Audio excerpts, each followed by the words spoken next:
achipanga ndoti pandinoimba umwe unotamba nekuti chokwadi, umwe unotamba umwe zvomugaisa, ndo zvinoita chokwadi. Aiwa Fred wambati wachipanga tunomorwa collab, tudorwa collab pakanyanya. Muri seiko Mr. Edmo Mulambo? Right hangu ini. Taurai zvenjija. Right hangu ini. Vaudze kuti manzi edu takapedza urekodha yakuya. Manzi takapedza, manzi yakapera kurekodha, I'm sure kuti chauna yakuya. Toibuditsa rini? Zigani ndichipozwa kuti inga tikapisa zvadini. Alright baba.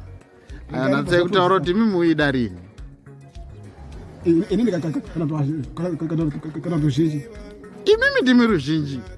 I'm sure kuti vhiki neri inokaita nobuda zvakanaka. Nobuda zvakanaka. Alright. Ko makati gadzirira dzimwe rafter kana kuti ndo yega nziyo. Miziki dzakati wandei. Miziki dzakawandisa zvekutoti kana panyamboti album ngaibude kana kuti every month panobuda album inobuda. Every month muchibudisa maalbum. Inobuda. Inini ndingapona ere nekurekodha tichiita every month. Because usangwa ndio unokapita busy because pamwacho unokawanda basa but miziki yakati wandei. Handizvi. Aiperi saka ndokanda kuzwa kuchisa kuti basa lana mawandira kata basa lako zvakashomba sei zvakudini. Zvakachikuona basa lake. Ko muri kuonawo sei mafans ari kukomenta, tiri kuona mukomenda vanhu vari kuti Edmo Mulambo musimudzire yanogona, zvinokuita iwo sei muchinzwa mashoko akadai? Zvinondifadza kuti ndangire kunyora imwe miziki inenge iri mnanisa. Inofadza. Taurai natsei taurai. Zvinondifadza kuti ndinyora miziki inofadza ruzhinji kuti pamwe chaiteta kudai so ive nemessage kana kuti pane miziki ndakunyora message kuti ugonaso kuti message ingobatwa hapo napo kuti but inini zvandaita izvi zvakandibatwa apa mari Afrika kadai but ishito totote abora kare. Handiti?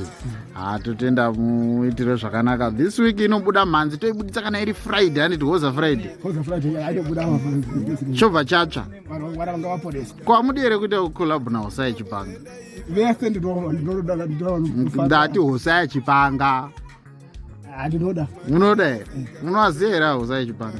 Ndo akaimba song yekuti achipanga ndoti pandinoimba umwe unotamba nekuti chokwadi, umwe unotamba umwe zvomugaisa, ndo zvinoita chokwadi.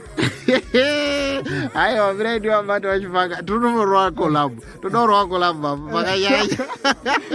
Aya unopisa chibaba.